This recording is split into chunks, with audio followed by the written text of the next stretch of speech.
Italian cultural heritage. A few notes about Leonardo. First of all, Da Vinci is not Leonardo's last name. Da Vinci means from Vinci. Vinci is the town where he was born, a little town not far from Florence. He did not have a last name because he was born out of wedlock. His father was a prosperous merchant and his mother was a servant. This was a very common situation in those days, not at all rare, and the only practical consequence was that the child did not inherit the name of the father. Therefore, Leonardo was simply known as Leonardo di Messer Piero da Vinci, and he was perfectly happy with that name all his life. You have seen a few videos about the genius of Leonardo as an inventor, a mathematician, and also as an artist. And I'm sure that there are a lot of questions and curiosities that have popped up in your mind. One of the things that I found most fascinating in doing some research on Leonardo are some recent hypotheses that have been put forth by scholars. Namely, one was that Leonardo was able to see the world in slow motion. That's the only way to explain how he was able to see things that nobody else could see. He was able to look at birds in flight and see, literally, how the wings moved. There were no binoculars in those days, there were no telescopes yet, and yet he was able to see very clearly the movement of a wing, for instance. But that was not all, because he must have had a phenomenal visual memory. He recorded like a video cam, and later on he would go back to the video and identify the frame that he was interested in and reproduce it in a drawing. The level of detail is simply mind-blowing.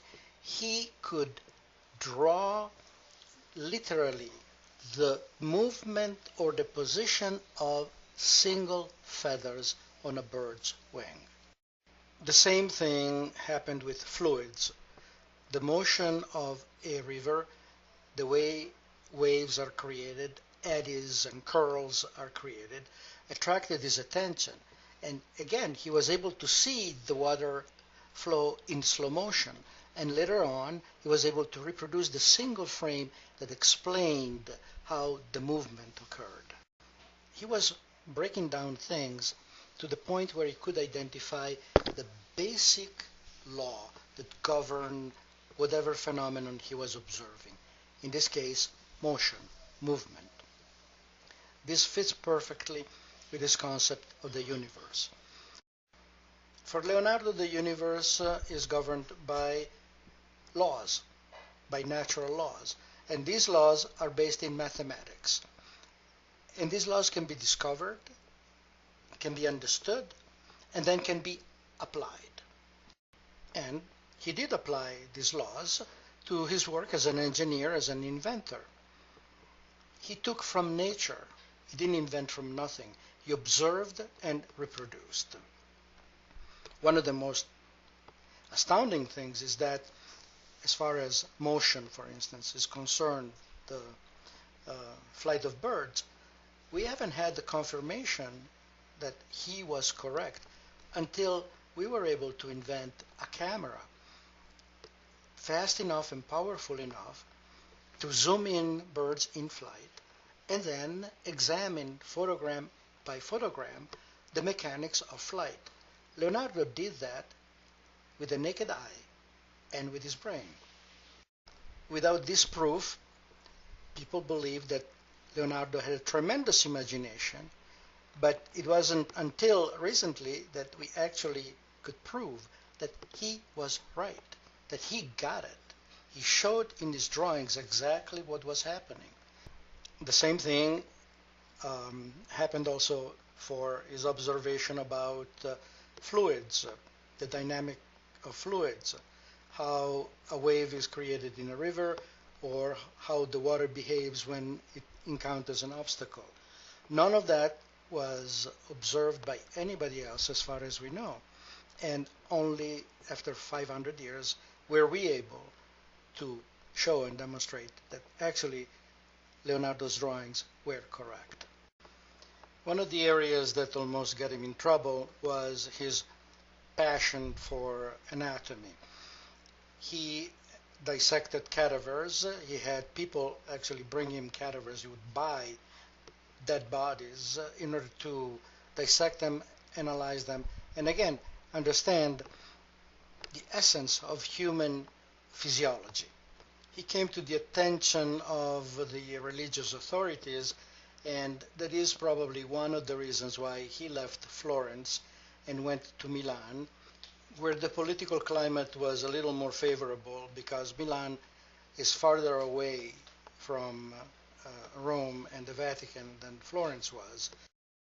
The rulers of Florence, the Medici family, was competing with other extremely powerful families from Rome primarily, which was a neighboring state, to influence the politics of the Vatican.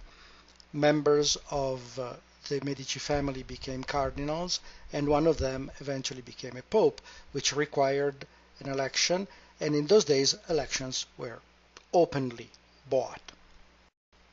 At the beginning of the 1500s, the Pope Alexander VI, from the Borgia family, had children.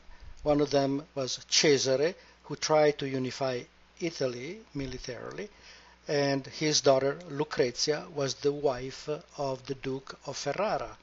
All this was known. It was in the open. It was no secret. The Duke of Milan from the Sforza family played a different kind of game on a different chessboard. His interest was primarily toward the Republic of Venice, his major adversary, and also France, both as a potential ally and as a potential threat. Leonardo worked in Milan primarily as an engineer, and he was put in charge of military fortifications and the development of a network of canals for navigation and transportation and also for irrigation purposes. To this very day, those canals in the southern part of Milan, which is the oldest part of the city, those canals are still accessible to pontoons and barges. To conclude, I want to return to the concept of universal harmony of proportions, which is very much one of the basic tenets of Renaissance thinking. Leonardo placed at the center of this universal harmony men. My apologies for the sexist language, which is unfortunately inevitable.